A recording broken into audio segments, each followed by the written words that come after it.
Assalamualaikum warahmatullahi wabarakatuh. Bismillahirrahmanirrahim. Alhamdulillahirabbil alamin wa bihi nasta'in wa ala umuri dunya waddin. Wassalatu wassalamu ala sayyidina Muhammad wa ala alihi washabihi ajmain amma ba'd. Ana khairun nisa wa sahabati rena rafidaniya min fasli balagh wadal. Nuridu an nabahasa wa nablagha al-haqiqatu wal majaz. أولا هيا بنا نفتح هذا درسنا بقراءة البسملة جماعة. بسم الله الرحمن الرحيم. طيب الأول أريد أن نبحث عن تعريف حقيقة والمجاز. Di sini saya akan menjelaskan tentang pengertian dari hakikat dan majaz. Sebelumnya saya mau perkenalkan dulu ismi khairun nisa. Saya lanjut. وينقسم الكلام من حيث الاستعمال إلى حقيقة والمجاز. Di sini kalam apabila ditinjau dari penggunaannya terbagi menjadi hakikat dan majaz. Tuma al-awwal fal haqiqatu hiya al-lafdul musta'mal fi ma wada'a lahu. Di sini hakikat mempunyai pengertian yaitu kata yang dipergunakan untuk sesuatu yang sesuai dengan penempatannya. Mislun, contohnya yaitu asadun lil hayawani muftarisi. Contohnya yaitu asadun, yakni singa di sini untuk binatang yang buas. Fakhriju biqaulina, maka dikecualikan dari perkataan kami yaitu al-musta'malun. Di sini kata yang dipergunakan. Al-mahmalun yaitu kata yang tidak dipergunakan, fala yusama haqiqatu wala majazan, yaitu ia tidak dinamakan hakikat dan majaz. Suma fakhriju biqaulina fima wadu'a lahu, dan dikecualikan dari perkataan kami yaitu untuk sesuatu yang sesuai dengan penempatannya, yaitu al-majazun, majaz. Tsumma wa tanqasimul haqiqatu ila salasati aqsam. Di sini hakikat terbagi menjadi 3 macam, yakni lughawiyah wa syar'iyyah wa 'urfiyah. Yaitu lughawi, syar'iyyah dan 'urfiyah. Tsumma al-awwal fal lughawiyah ya al-lafdhu musta'mal fi ma wada'a lahu fi lughah. Di sini hakikat lughawiyah mempunyai pengertian yaitu kata yang dipergunakan untuk sesuatu yang sesuai dengan penempatannya, sesuai dengan bahasa. Fakhriju biqaulina, ya maka dikecualikan dari perkataan kami yaitu fil lughah, menurut bahasa, yaitu al-haqiqatu syar'iyyah wa 'urfiyah, yaitu hakikat syar'iyyah dan hakikat 'urfiyah. Misal dzalik, contohnya as-sholatu, yaitu salat. Fa inna haqiqatiha lughawiyya du'aan. Sesungguhnya hakikat salat di sini menurut bahasa adalah doa. Fatahbilu alaihi fi kalam ahlul lughah, maka acuannya dikembalikan pada ahlul lughah, ahli bahasa. Sembah fal haqiqatu syar'iyyah, ya di sini hakikat syar'iyyah mempunyai pengertian yaitu al-lafdul musta'mal fi ma wada'a lahu fi syara', yaitu kata yang dipergunakan untuk sesuatu yang sesuai dengan penempatannya menurut syara'. Fakhriju biqaulina, maka dikecualikan fi syara' dari perkataan kami menurut syara', yaitu al-haqiqatu lughawiyah wa 'urfiyah, yaitu hakikat lughawiyah dan hakikat 'urfiyah. Misal dzalik, contohnya as-sholatu, salat. Fa inna haqiqatu syar'iyyah aqwalun wa af'alun. Di sini salat sesungguhnya, hakikat salat sesungguhnya yaitu menurut syara' adalah perkataan dan perbuatan. Perkataan dan perbuatannya al-ma'lumat muftatihatun wal muftatimatan bitaslim. Fatahmilu fi kalam ahli syara' ala dzalik. Sesungguhnya hakikat salat menurut syara' adalah perkataan dan perbuatan yang diketahui yang dimulai dengan takbir dan diakhiri dengan salam. Maka acuannya di sini kembalikan pada ahli syariat. Tsumma wal haqiqatul urfiyah.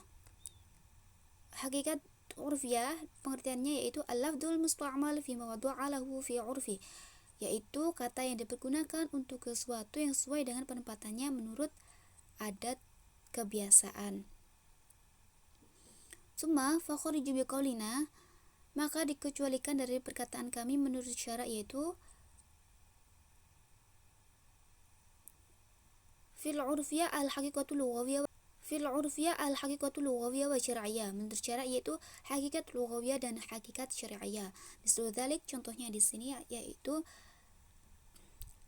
adzabah, yaitu dzabah fa inna haqiqatiha urfiyah dzata arba'in minal hayawan wa tahmilu alaihi fi kalam ahli urf, yaitu sesungguhnya hakikat dabah menurut uruf di sini atau adat kebiasaan adalah binatang berkaki 4. Berarti dabah di sini merupakan binatang yang berkaki 4. Maka acuannya dikembalikan pada perkataan ahli uruf. Tsumma wa faidatan ma'rifatan taqsimul haqiqat ila salasati aqsam, yakni an nahmala kullal lafzi ala ma'nahul haqiqi fi mawdu'u isti'malahu. Adapun di sini faidah mengetahui pembagian hakikat menjadi 3 bagian adalah agar kita dapat mengembalikan tiap-tiap lafaz pada makna hakiki sesuai dengan penempatan dan penggunaannya. Kemudian wa yahmilu fi isti'mal ahlul lugha ala haqiqati wal lughawiyah. Maka dalam penggunaan ahli bahasa di sini dikembalikan pada hakikat lughawiyahnya. Wa fi isti'mali syara' ala haqiqati wa syar'iyyah, dan dalam penggunaan syaraknya dikembalikan pada syariat hakikat syar'iyyah. Tsumma wa fi isti'mal ahli uruf ala haqiqatil urfiyah, dan dalam penggunaan ahli urufnya ini dikembalikan pada hakikat urfiyahnya. Summa thaniyan, yakni majaz. Pengertian dari majaz sendiri yaitu al-lafdzul musta'mal fi ghairi ma wadu'a lahu. Majaz di sini mempunyai pengertian yaitu kata yang dipergunakan untuk selain sesuatu yang sesuai dengan penempatannya. Misalun contohnya yaitu as-saddun, singa, lil rajuli syuja'i, yaitu singa yang dipergunakan untuk laki-laki yang pemberani.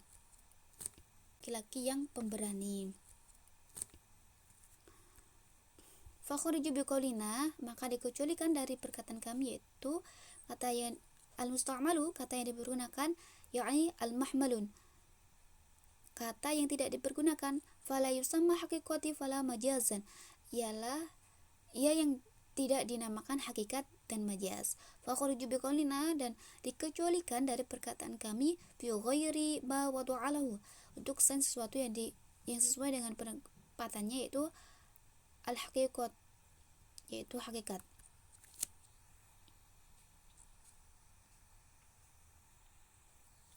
Tsumma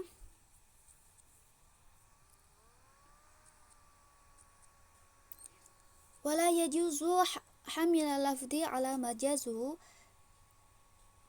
ila badalilun sahihin yamni'u min iradatil haqiqati.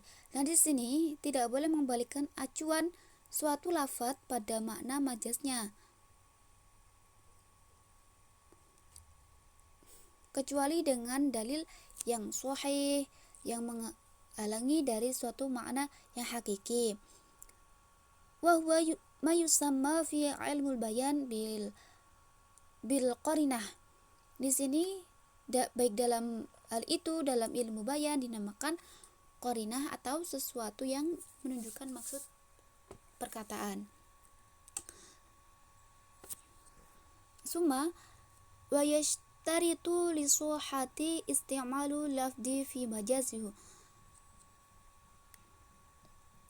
Untuk keabsahan penggunaan suatu lafaz ke dalam makna majaznya disyaratkan, yaitu wujudun irtibat baina makna hakiki wal majaz,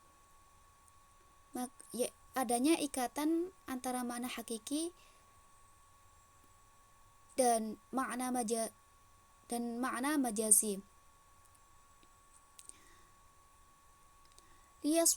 Liyashu ta'bir bihi anhu, agar pengungkapannya di sini tentangnya menjadi sah.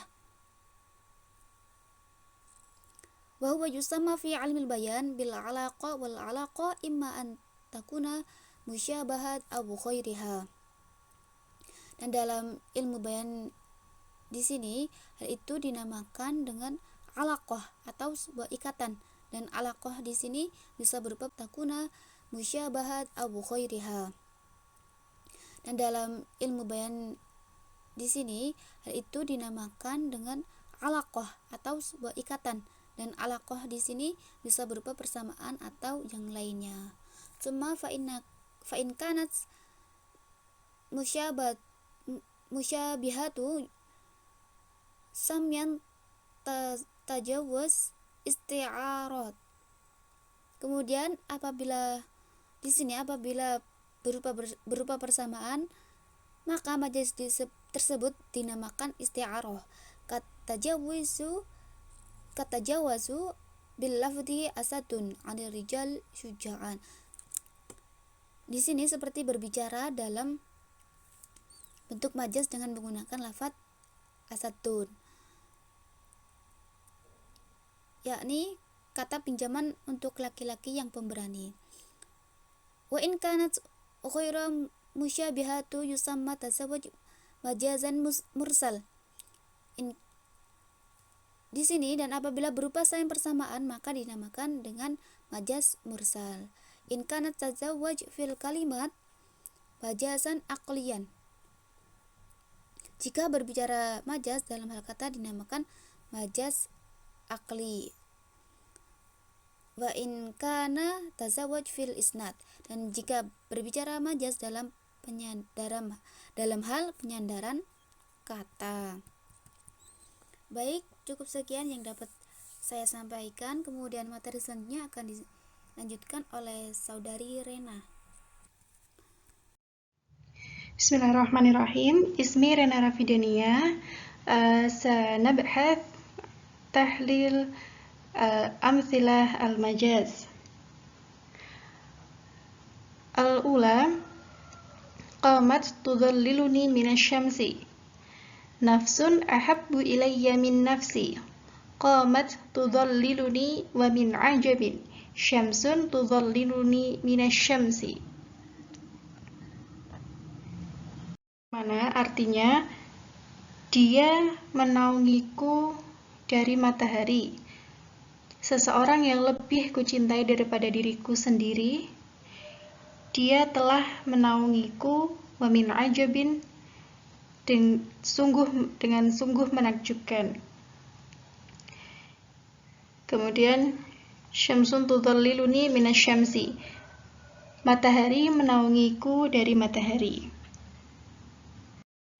Pada bagian terakhir dari dua ayat pertama, bahwasanya kita menemukan matahari ini digunakan dalam dua arti. Arti yang pertama adalah matahari asli, di mana matahari yang terbit dari timur dan terbenam di barat. Sedangkan arti dari matahari yang lain adalah seorang yang wajahnya bercahaya, jadi mirip dengan matahari.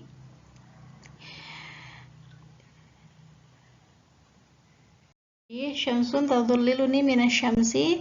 Matahari adalah di sini yang dimaksud orang yang wajahnya bercahaya. Orang tersebut menaungiku dari matahari dalam makna sesungguhnya. Nah, jadi antara keduanya ini terdapat hubungan yaitu hubungan keserupaan atau al-alaqah al-musyabbihah. Jadi karena seseorang tersebut mempunyai wajah yang cerah, dia diserupakan seperti matahari yang bersinar. Karena matahari jika diartikan sebagai matahari dalam arti yang sebenarnya atau asli, dalam arti yang asli, matahari tidak mungkin menaungi. Contoh berikutnya adalah berasal dari salah satu kalamullah, yakni surat Al-Ghafir ayat 37. A'udzu billahi minasyaitonir rajim. Wa qala fir'aunu ya hamanu bni li sarhan la'alli ablughul asbab. Artinya, dan berkatalah Fir'aun, "Hai Haman, buatkanlah bagiku sebuah bangunan yang tinggi supaya aku sampai ke pintu-pintu." Nah, pada ayat tersebut disebutkan bahwasanya perbuatan membangun gedung yang menjulang ini disandarkan pada seseorang yang bernama Haman. Ya, disebutkan ya, "Hai Haman, buatkanlah bagiku sebuah bangunan yang tinggi." Disandarkan, perbuatan ini disandarkan kepada Haman. Padahal Haman bukanlah pelaku sebenarnya. Yang membangun bangunan tersebut adalah para pekerja, tetapi Haman bertindak sebagai pengawas dalam proses pembangunan tersebut. Contoh sederhana berikutnya adalah ra'aitu asadan fil fasli, artinya saya melihat singa di kelas. Pada contoh tersebut, seorang yang pemberani atau rajulun suja'an diserupakan dengan asadun atau singa, karena keduanya sama-sama memiliki sifat keberanian. Contoh berikutnya, waqala Bahturi, idzal ainu rahat wa hiya ainun 'alal juwa falaysa bisirrin ma tusirrul adali'. Yang artinya, Bahturi berkata, jika mata beristirahat dan itu adalah mata di udara, bukan rahasia lagi bahwa tulang rusuknya senang. Dimana adapun bahwa bait dari sajak dari Al-Bahturi artinya jika mata seseorang karena tangisannya menjadi mata-mata. Mata-mata di sini adalah seorang pengamat atau jasus, ya kita sebut sebagai jasus, untuk apa yang ada di dalam jiwa, kesusahan dan kesedihan. Apa yang terkandung dalam jiwa bukanlah rahasia tersembunyi seperti yang dilihat, bahwasanya kata pertama adalah mata digunakan dalam arti sebenarnya, dan kata kedua mata digunakan diartikan sebagai jasus atau mata-mata, bukan arti mata sebagaimana aslinya. Nah, hubungan antara keduanya ini adalah hubungan parsial, karena mata itu bukan hubungan kesamaan atau al-alaqah al-musyabbihah, karena mata itu merupakan bagian dari jasus atau mata-mata, bagian dari seorang pengamat rahasia yang menggunakan mata untuk melihat, mengawasi dan sebagainya. Syukran ala ihtimamikum, afwan wa afwan ala al-qati'at allati wajadtumuna minna. Assalamualaikum warahmatullahi wabarakatuh.